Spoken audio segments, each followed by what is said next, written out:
any of us ever know what it is to become the perfect version of ourselves. This is Decoding Superhuman with your host, Boomer Anderson. Bonjour, Superhumans. It's Boomer Anderson here, bringing you another episode of the Decoding Superhuman podcast. As always, the purpose of this podcast is to chart a course in health. We go all the way out to the fringes and back to the mainstream, giving you bite-sized pieces of scientifically validated, actionable information provided by experts so that you can go out and live a higher performing life. My guest today is Teemu Arina. Teemu has a professional career of over 18 plus years as a technologist, serial entrepreneur, author, and speaker. Teemu is Chief Biohacker and Chairman of the Board at the Biohacker Center, located in Helsinki, Finland. The Biohacker Center is a research center for digital health and wellness. They've also published the Biohacker's Handbook series, aired the Biohackers podcast, and organized the International Biohacker Summit conference, which I went to last year in Helsinki, Finland. Teemu Arina is one of the co-authors of that Biohacker's Handbook, which focuses on optimizing health and well-being with technology and biology. And so far, the nutrition, exercise, and sleep chapters have been well worth the purchase price, and I recommend it to everyone. Teemu was also recently selected as Speaker of the Year by Speakers Forum, which is an organization for Nordic countries. I originally met Teemu at the Biohacker Summit in Helsinki. His background story about how he got into biohacking is absolutely fascinating. The topic today was originally supposed to be workplace environment and how to biohack it, but we got into so much more. Teemu talked about how biohacking is both an art and a science. We got into the value of quantified self-devices. And really, I got to pick Teemu's brain on his favorite tools for hacking cognition as well as presence. And finally, we actually did get into biohacking the workplace. We talked about air, ergonomics, light, and stress. The show notes for this one can be found at decodingsuperhuman.com/Teemu. That's Teemu. I hope you enjoy my podcast with Mr. Teemu Arina.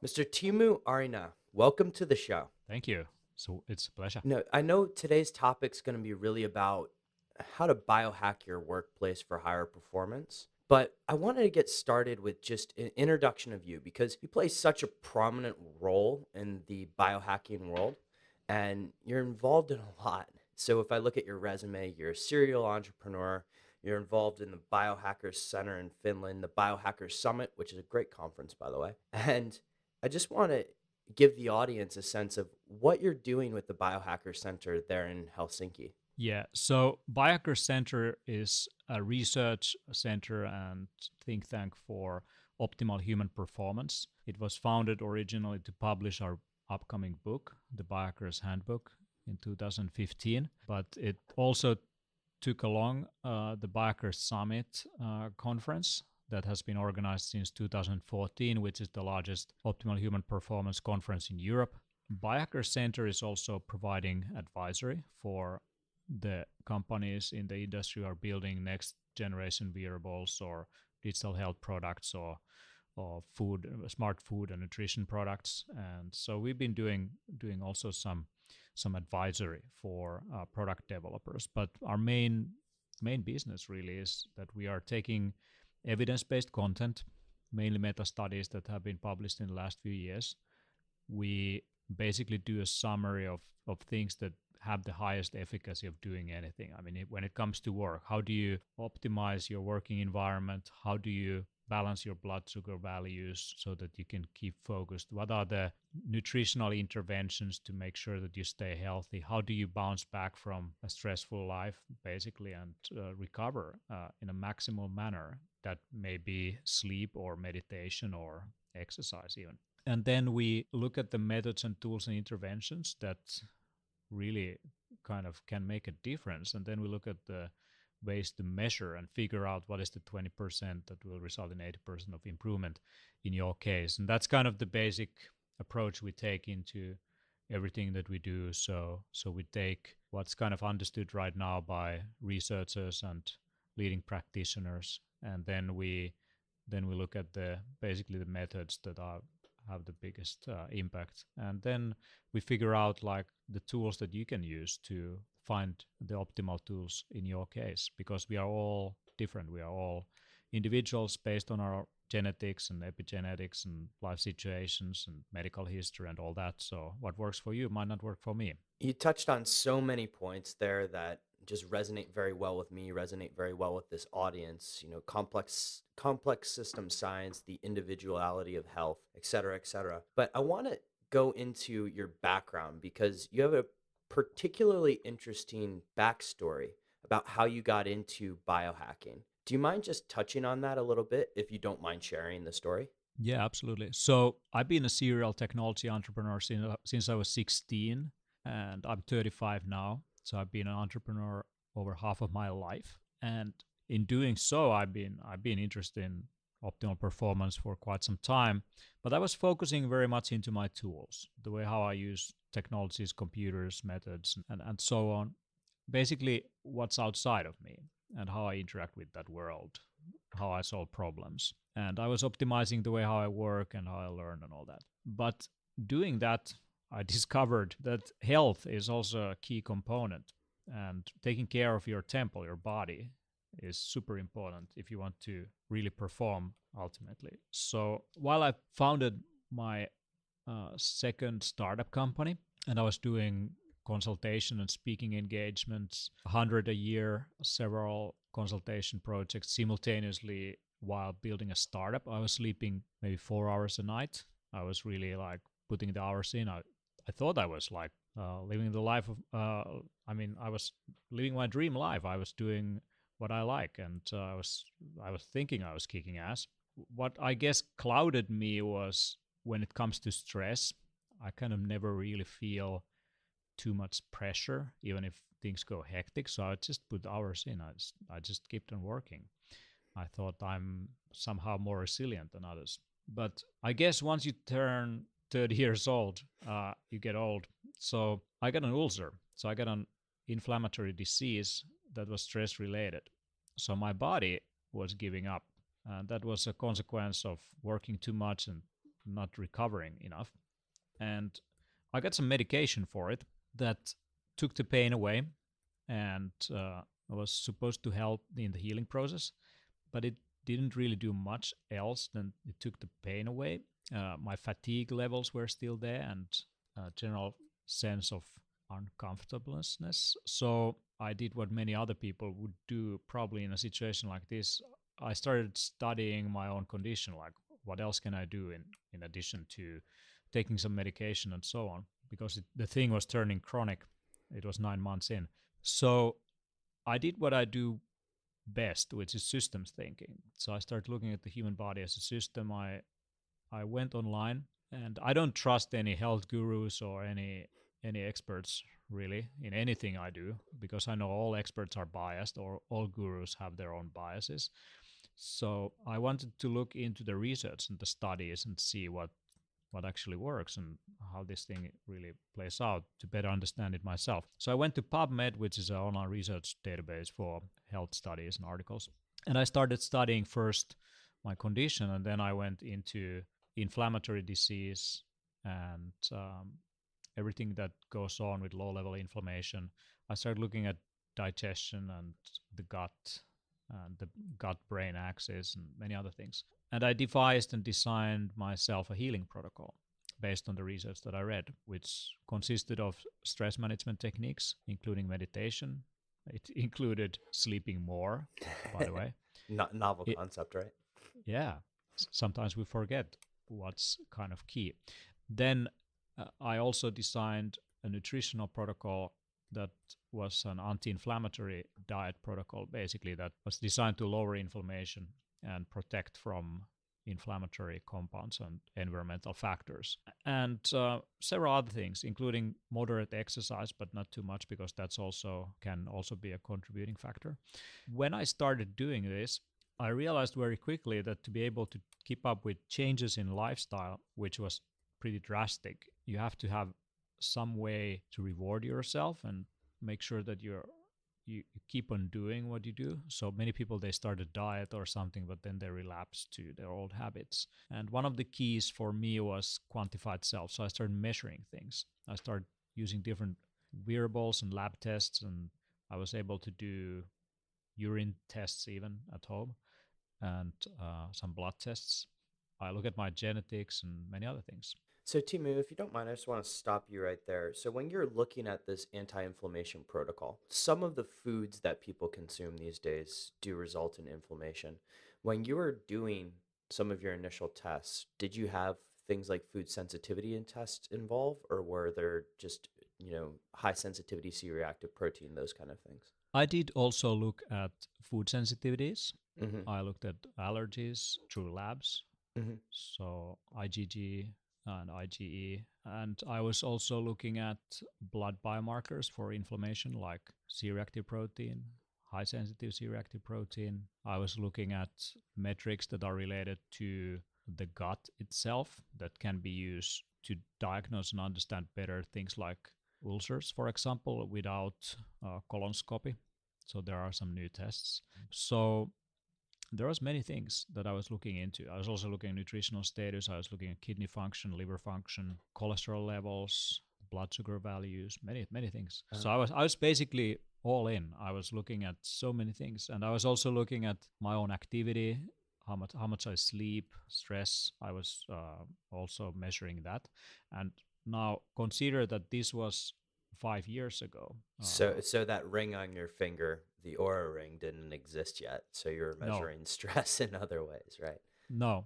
Many of these wearables were not available in the local market, so I had to order them directly from manufacturers. Many of them were early stage startups that were making them available for the consumers. So many of the lab tests, all that, I had to actually circumvent the existing healthcare system, and I went to another country to get those measurements done and so on. So I did genetic testing. I did look at the gut microbiome.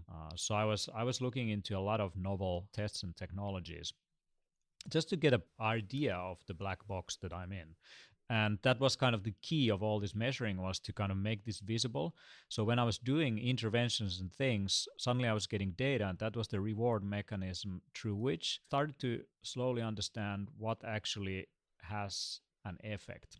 So, and also it helped me to keep continuing, even if you subjectively don't feel anything. If you look at many of the vital biomarkers, you see improvements from your dietary changes, or you see your sleep improving, for example.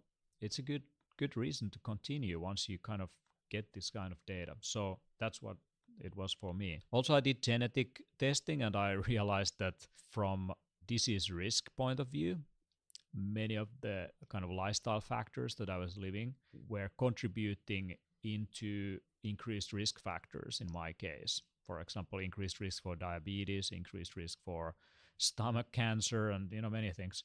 So the genetic testing was an eye-opener also, that I started understanding that even though I've been played certain cards, it doesn't mean that I have to play them.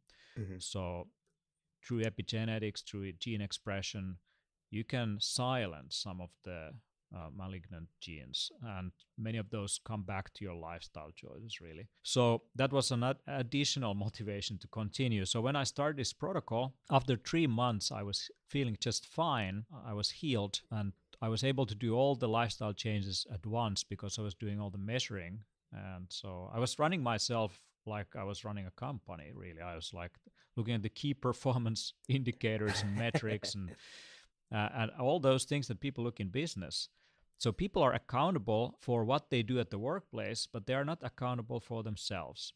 So what I was kind of building was a way for me to be accountable for myself. And with these numbers, I was able to kind of understand also what I was improving. And I mean, you can run, for example, a marathon, but if you don't have the time, how do you know from one performance to another if you're improving or not? So that's why we do measuring, and we measure our companies, but do we measure ourselves? So often people ask me, like, isn't that stressful? Like, may that be counterproductive, that if you measure yourself too much, like, is it really increasing your life quality and all that? Come on. I think there is probably worse things to focus your attention to than numbers that are related to health. And if that becomes an obsession, that's a pretty good obsession to have, by the way. But in the end, it's not necessarily something about having a Calvinistic almost materialistic tool value. So numbers don't have to be, in this case, something that are curing disease or improving performance. They can be a way for you to become aware of who you are and what you are doing. So what I've said is that biohacking is a modern approach to enlightenment. So it helps you to pay attention to the very present moment and your relationship to it. If it's through numbers and technologies that kind of make you become aware of what you eat and how you sleep and recover and how you do your work, great. I mean, that's what it ultimately can be. It's a way for expressing yourself. So biohacking, as much as it is a science of looking at scientific papers and doing measurements and interventions and figuring out what works and what not, it's also an art. It's an art of living. And it's super complex when it comes to being human. And you can try to isolate single variables. Good luck with it. I mean, the dietary changes that I did, of course, I changed almost everything. I reduced intake of fats that are not good, that are inflammatory. I reduced the consumption of processed foods. I increased the amount of vegetables and all that. I mean, all that research that has come out, but I was not testing single variables. I was just throwing a lot of good hypotheses on the problem.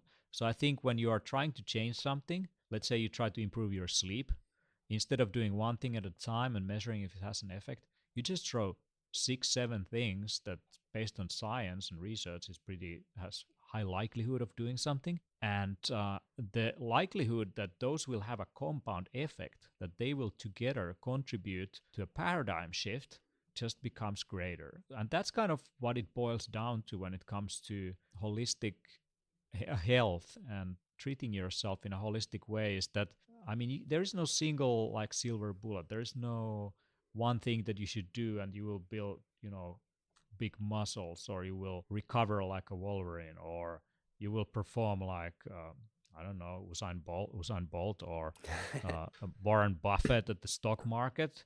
It's not like that. It's a compound effect of many different things. And the best we have had in science was reductionism. We broke things down into single variables. We look at what is the gene, but then we realized that it's a connection of different genes and their connection with the environment, that's more complex. It's not a single blood value. I mean, in medicine, we look at total cholesterol and blood sugar value as if it is some kind of absolute truth about your health. But where does diabetes start? It's not a single variable. It's a gradient of things.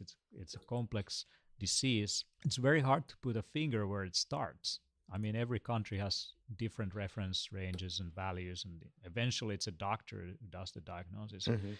So, and even looking at diabetes, you can't just look at blood sugar value. You should look at inflammatory biomarkers and heart function, many other things. And, what biohacking really is to become aware of this complexity and not to get lost in single variables, but also understand kind of what might be the art of living. Like, what are the things that you can adapt that actually have an impact into what you do, and be conscious about what you do. So for me, biohacking, let's say, going to sleep is not biohacking, but consciously preparing yourself for sleep, for optimal sleep, that's biohacking. And everyone has their own approach to it. But the more you use evidence, the more you use metrics, the more objective you can be in what interventions you are doing and if those will have an effect. But in the end, things like placebo effect is a real effect. I mean, the measurable effect it's a clinically measurable effect. But we are not talking about placebo here. We're talking about something greater that actually, takes into account the science and evidence and all that, not just trying things, but doing those things consciously and eliminating things that don't necessarily serve you. There is no single path. And what I've learned along with this work, that everyone needs to find their own art of living, how they live their life and how they get things done. Teemu, you mentioned many good points in there. And one of the reasons why I reached out to you, Teemu, was the fact that your background story resonates very well with mine. I started in biohacking because I was looking for that extra edge to get that one leg up over my competitors so that I could get that bonus, right? And I ended up at the age of 30, which wasn't that long ago, getting diagnosed with heart disease. It turns out that I was flying 2 to 3 times a week, transferring time zones. I was in Europe 12 times a year, living in Singapore at the time, United States 5 times a year, and I wasn't sleeping. I was getting 4 hours of sleep. I was eating the wrong diet. And really, what you said about the genetics and how it really all starts there, but it could help you plot a map in terms of your life and really taking a systems approach to addressing those concerns, but really optimizing your living, or as you described, an art of living. It really resonates with me. So thank you very much for sharing that story. I think many of us have a similar story like that to share. Mm-hmm. Like, as humans, we are not perfect. We do mistakes, and when we get excited about something, we get our sympathetic nervous systems on an overdrive, and we think we are living our dreams, and we are going 100 miles an hour, and we just like do things almost in an obsessive manner. We sometimes forget what it means to be human, that you're not like infinitely immortal, but you're human, and there's all these factors that you pay for in the end, and everything is an investment really, and everything is consuming something. And I see a lot of people who get into biohacking, either they are people who have crossed the edge and they got some issue that they're dealing with that they want to fix, or they are people who are looking at it purely from a performance improvement perspective. So, but in the end, I see that there is more of those people who are seeking for a solution in it to their everyday problems. Maybe they have fatigue, maybe they feel like they need a few extra hours, and they get excited about ideas like drinking Soylent or something else, like to reduce the amount of time that they spend on eating, or having a bulletproof coffee and kicking ass all day long without eating.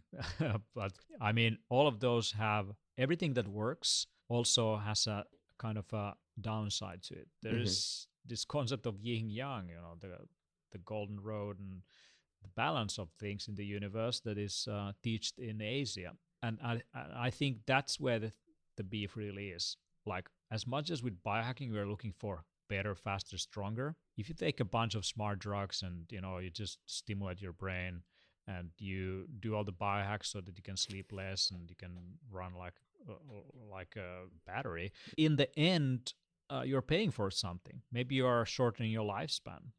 You could, with biohacking, you could reduce the damage and impact, so you can do damage control, certainly.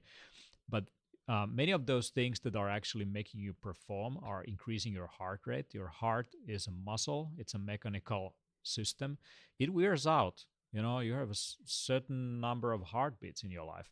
And obviously you can damage the whole system and reduce that even more. You can probably also bounce back from a lot of damage that you've done. But in the end, even if you do everything right, the reason why we live at maximum around 120 years old boils down to mechanical issues with the heart.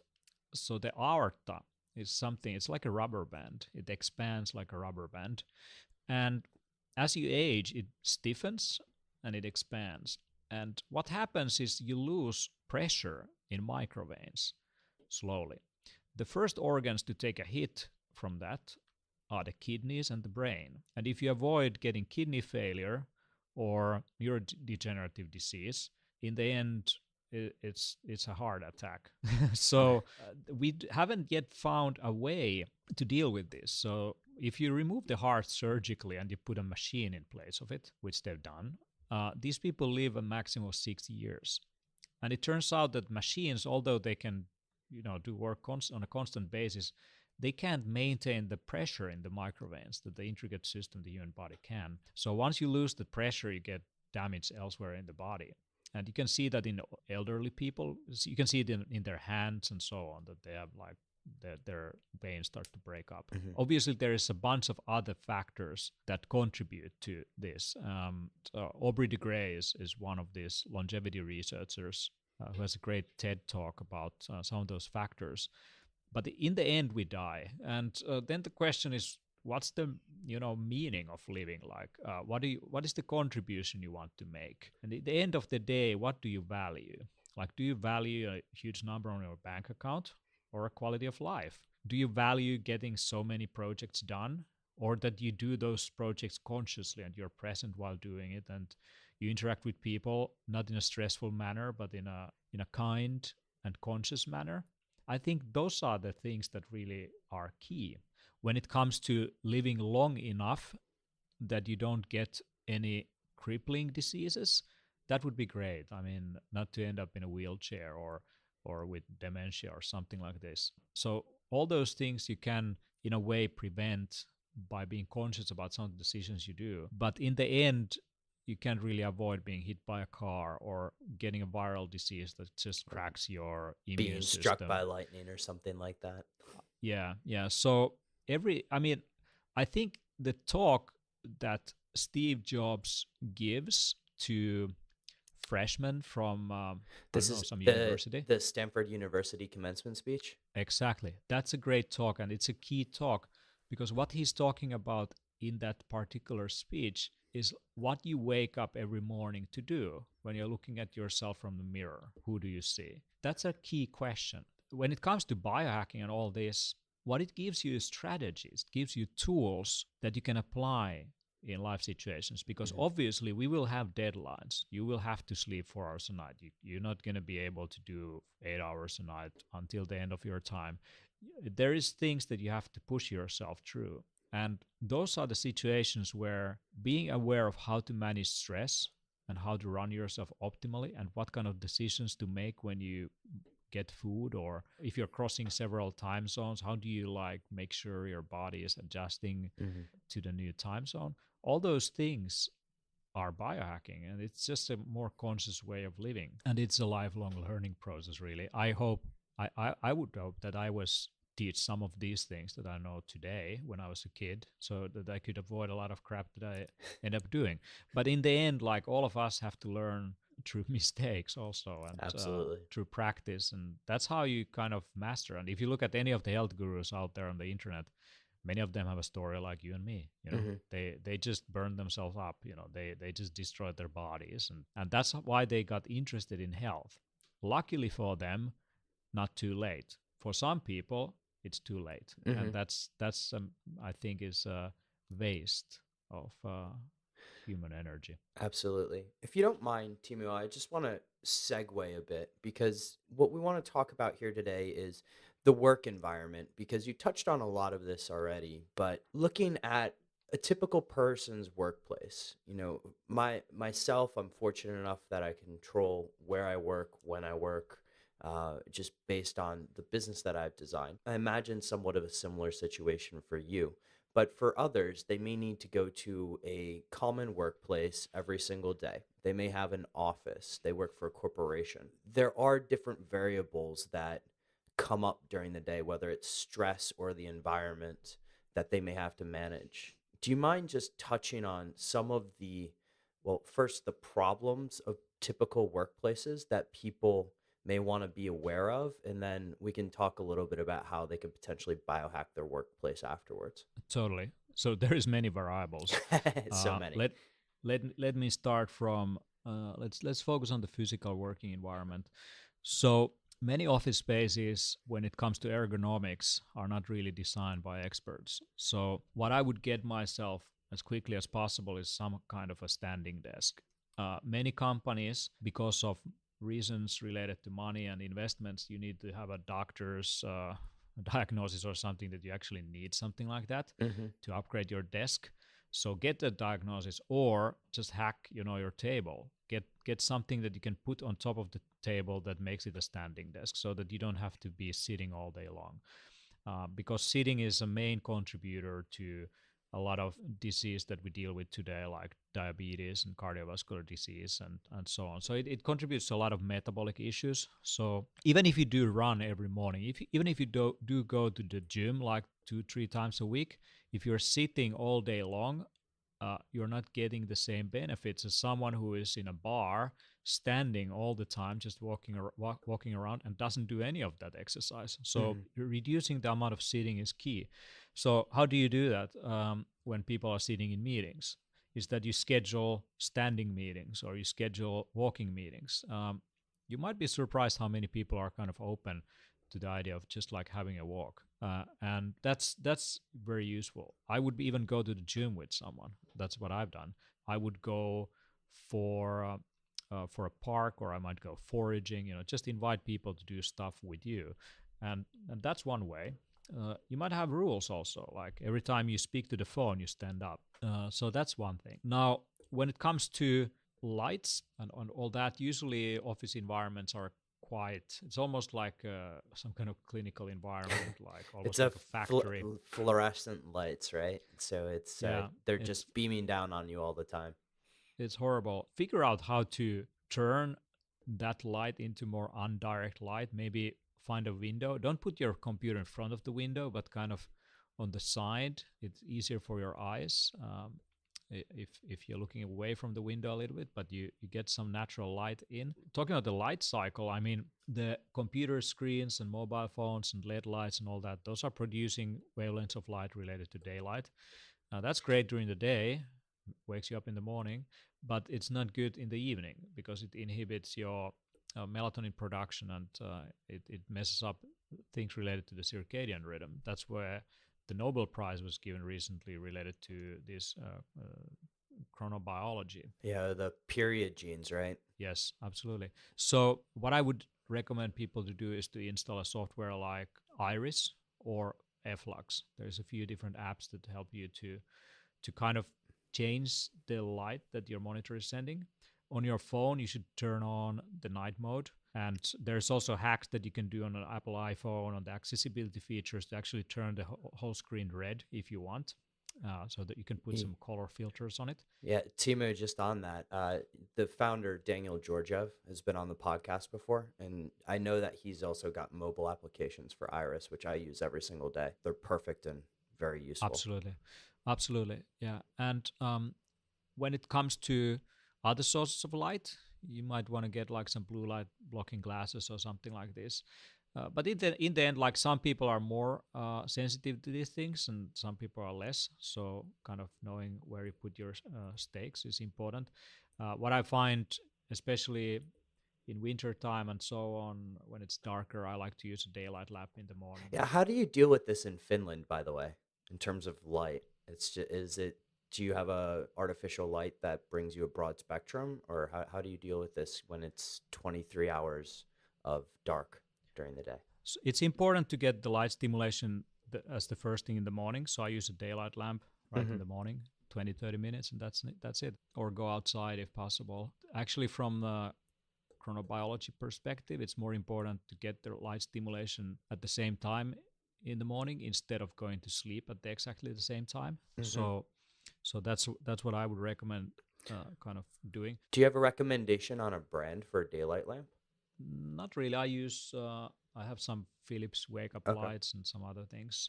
Look at the spectrum of light, that it's as high lux as possible, and how it reproduces the spectrum. You probably find some tests for that. Out of my memory, I can't recommend any single device. But I also have, at my office here, I have the Philips Hue lights, so I can actually adjust the lights. Osram also develops adjustable lights, so you can change the spectrum of light that the lights are sending, and I've linked that to daylight. And actually at winter time, I am extending the day. So although it gets dark outside, I'm actually cranking it up a little bit, so it's daylight a little bit longer. Okay. And like ultimately, I schedule my summer vacation for winter. So I just go for 5 weeks in the Mediterranean or Asia or something like this every winter. So when it's darkest, that's when I go. And when it's summer here, that's not when I travel. I'm working. No one's calling me or bothering me. So yeah. Perfect. So you touched on lighting and sitting. Any other? Well, I'm sure there's many others we can talk about. Yeah, air quality. So if you don't filter the air, you become a filter. I think you can easily invest, even though your company may not. You might put $100 or $200 into a HEPA filter. So an air filter those come, pretty small ones, but they will filter out all the microparticles from air. They often have a built-in ionizer, so it captures also more from the air and also produce some negative ions, which is good. But in the end, also bringing in some plants into the working environment is key, because plants can filter out volatile organic compounds that are secreted by paints and cleaning agents and all that. So those are some of the things that you can immediately do in your working environment by looking at the ergonomics, air quality, light, and maybe even filtering water. So maybe you want to get like a Brita filter or something like this on your desk, and you're drinking a few liters of water per day. And it becomes quite easy if you have water available, like right next to you. Many people don't, like that's why they don't drink enough. So if you just have the bottle next to you, you probably drink more. Or just drink tea, like what I like to do. Like I'm just like having some tea throughout the day and making sure you're adequately hydrated. Another thing that I find problematic in working environments is humidity. Often it's too dry because of air conditioners are going on a hyperdrive, or it's winter and that's why it gets low in terms of humidity. Lack of humidity can really increase kind of inflammation on the mucous membranes and general irritation in breathing and nose and everywhere. So when it comes to that, I mean, there is simple devices that you can get that will increase the humidity in the room.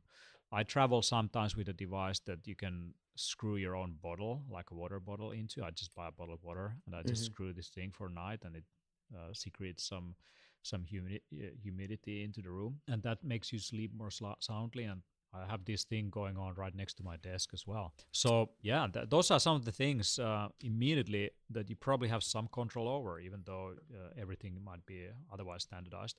Another thing that I want to mention is noise blocking headphones. So many companies have now moved into all these open space working places, and there's a lot of loud noises and people running around.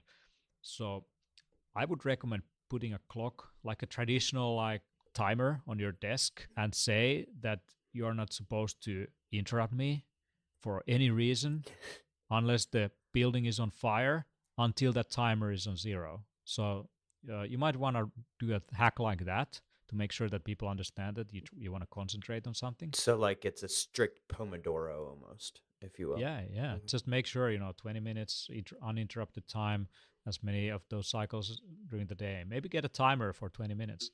Now, the other thing is the noise cancelling headphones, and there is also just like small earpieces that you can have, and they reduce ambient noise greatly. You don't even have to listen to music, but they will magically remove noise from your surroundings. I use those in airplanes all the time with all the yelling children and drunken travelers and so on. So I just want to relax. And what I like to put sometimes running is a service called brain.fm.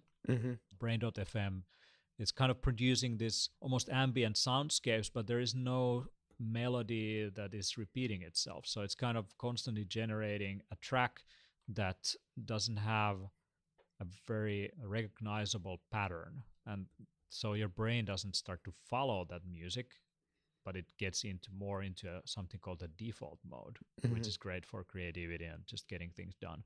I like that when I'm going for a meeting, so I might jump into a car, like a taxi or Uber or something, and I just listen to a white noise or binaural beats or brain.fm. And in the end, like when I go to the meeting, I'm fully relaxed and it resets my brain. So that's what I like to do sometimes when I commute. Like 50% of the time I'm listening to podcasts so that I'm learning new stuff, and 50% of the time I'm just like recovering. I'm just like resetting my nervous system in a way, and I do that through auditory means. And sometimes I just close my eyes and take some deep breaths. It's important to find that balance. This is great, Teemu. It's a lot of great information here. Just one more question before we kind of get into the final standard questions that I ask everybody. But you've mentioned that you've dealt with stress in your own personal life as a serial entrepreneur. What are some of the tips and strategies? You talked a little bit about brain.fm. You talked a little bit about breathing.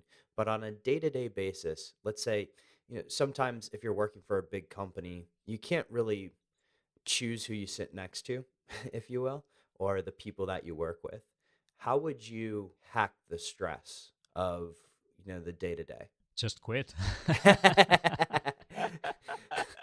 No, not really. So if you really want to build your career, don't do that. But in the end, like stress management is a learnable skill. Some people are more prone to stress than others.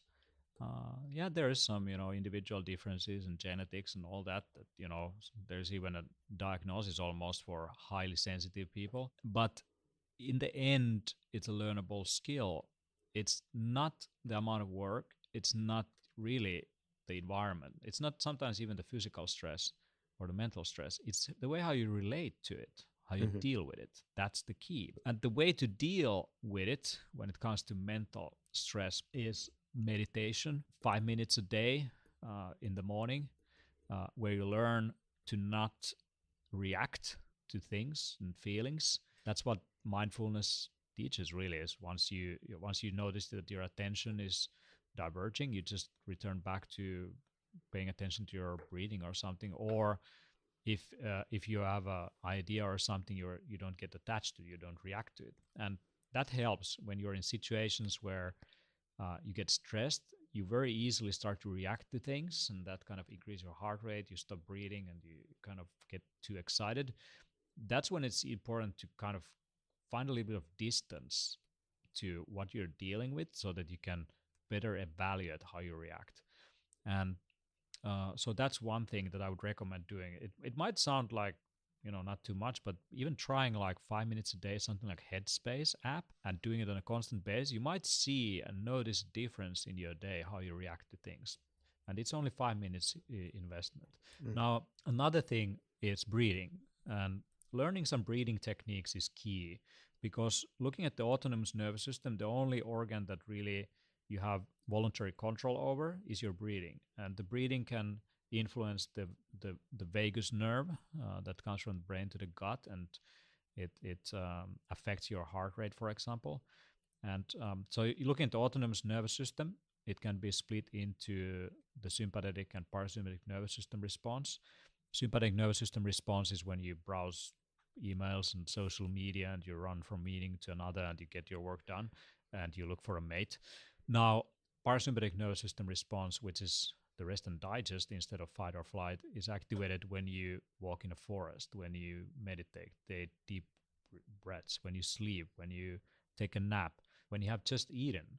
So there's many of these things that can really increase your parasympathetic nervous system response. Factoring in more of those moments into your day is key. And what I have here is the Garmin watch. This is just like for business people, but this has First Beat algorithms in it. And First Beat is a Finnish company that has developed the algorithms for heart rate variability and stress measuring. So this device can tell you throughout the day how much you're spending time in sympathetic versus parasympathetic nervous system state. So it gives you an idea. The Oura Ring does it only during the night, and the new version that is coming out does it while you are napping or meditating or things like this. But if you want to have like continuous measuring, I would recommend that. Also looking at something like your resting heart rate is also kind of average resting heart rate is key. It's one of the indicators of longevity. Just as regular Fitbit even, could provide you that information. Or just doing that measuring in the morning with a heart rate monitor so that you get an idea. It can give you an idea of mounting stress if you're getting more into chronic stressful situations. It can also tell you about your general fitness and health.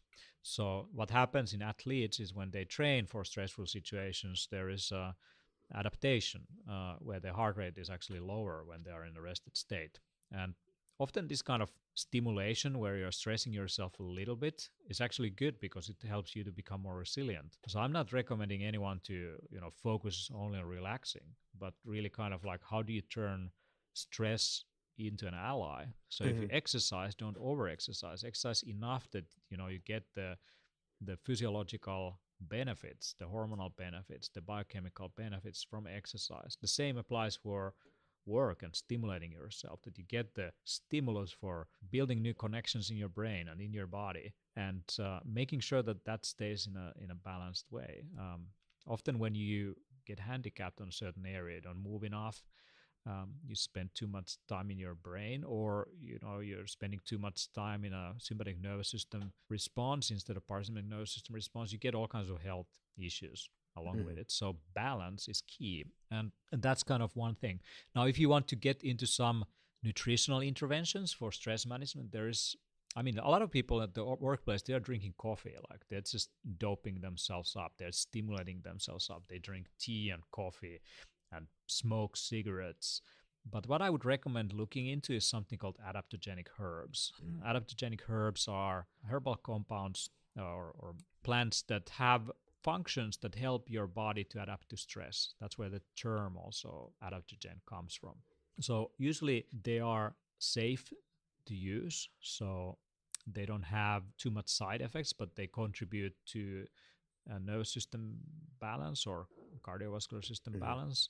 And these have been studied and used for a long time in different cultures. What I like to use here in the Nordics is something called rhodiola rosea, also called roseroot. It's a great adaptogenic herb. In India, there is also something called ashwagandha. Ashwagandha has a lot of studies for its anti-inflammatory properties, and it's kind of relaxing a little bit, but it also kind of balances out things, smooths out things really nicely. What about reishi? Yeah, reishi. Reishi is a medicinal mushroom in the Chinese medicinal system, one of the highest valued ones. And it has a lot of immune system modulating properties, so it actually helps your body to produce more immune system cells and to improve your immune system response in an event of an infection, for example. But it also has a balancing effect on the nervous system. So that's what the Chinese would use. The Chinese would also use ginseng. Ginseng, more of the older varieties are good. The younger ones are more stimulating. The older ones are usually more balanced, but you have to be careful with that. It's kind of none of these things I think are necessarily good for everyday use, especially ginseng. It's kind of occasionally when I like to do that, but many of these things build tolerance also while you use them. So, another favorite of mine is something called Shisandra. Shisandra is great. That's a new one for me. Yeah, Shisandra is awesome. It has a pretty awesome taste. I like to make an extract out of it with vegetable glycerin. Anyway, so I'm almost like a chemist here.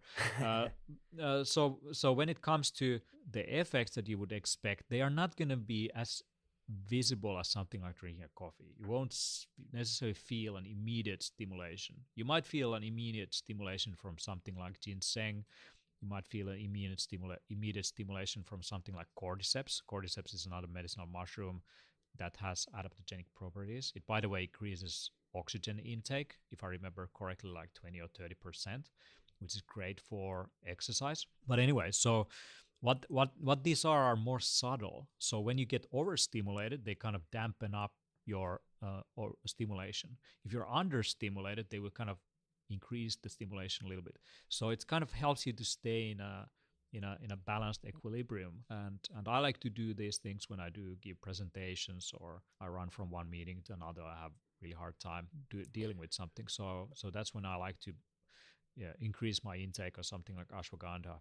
And when I'm in a conference, that's when I like to have some Shisandra. So some people drink alcohol for this, but I think that's a pretty crappy kind of stress management strategy. The only way how I like to use alcohol is really as tinctures with adaptogenic herbs. So I take a few shots of alcohol extracts, and that's my alcohol. Yeah, it's moving away from that caffeine to alcohol sort of life cycle that certain people develop and into something a little bit more healthier and sustainable. These are all fantastic tips. Thank you, Teemu.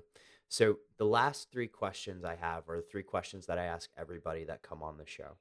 The first one, what is the number one tool or technology that you use to become more superhuman yourself? I think one of the key techniques for anyone really is the way how they recover and how they sleep. Because if you look at building anything in your life or going to the gym and building something there, growth doesn't happen during stimulus. Growth happens during rest and recovery. So when you are learning something new, growth doesn't happen at the moment when you learn things. It happens during the sleep when these things that you have learned throughout the day get consolidated into long-term memory. The same for gym, going 6 times to the gym, you probably get better results by going 2 or 3 times and focusing on recovery. So recovery in different ways, also the way how I control inflammation, how I improve my sleep, and how I take breaks. I think that's the art that I brought more consciously into my working life, because before that I was just like trying to do more and more and more, and that's not necessarily a way to get the results. So, second question is what is the one piece of advice you want to give to somebody who's interested in improving their cognition in terms of just increasing their cognition and becoming more superhuman? When it comes to the brain, understanding that it's part of a system, a lot of people, they live here, but in the end, what contributes to your brain function is your whole body. And when you fix your gut, often you fix your attention, you fix your mood, and you fix your performance when it comes to cognitive performance. All the building blocks for neurotransmitters, they don't come from thin air. The body is biochemical factory that's producing things out of the food that you eat, and it's consuming things as you stress yourself out. And 90% of the neurotransmitter serotonin that is linked to not just lack of that is linked to depression, but also actually its high levels is linked to leadership. Most of that stuff is produced in the gut. So 90% of serotonin is produced in the gut. So I would look definitely first into changing my diet and fixing my gut before I would look into any other way of brain optimization. Mm-hmm. After that, taking some supplements and so on that help you to kind of oil the biological machinery a little bit further, that's when they have more effect. And so then you might look into something like lion's mane or the adaptogenic herbs. I think blood sugar values and making sure that those are balanced and maintained is absolutely key to cognitive performance, because if you're anxious, you're hungry, you feel that you kind of need something but you don't know what, that's usually a consequence of blood sugar fluctuation.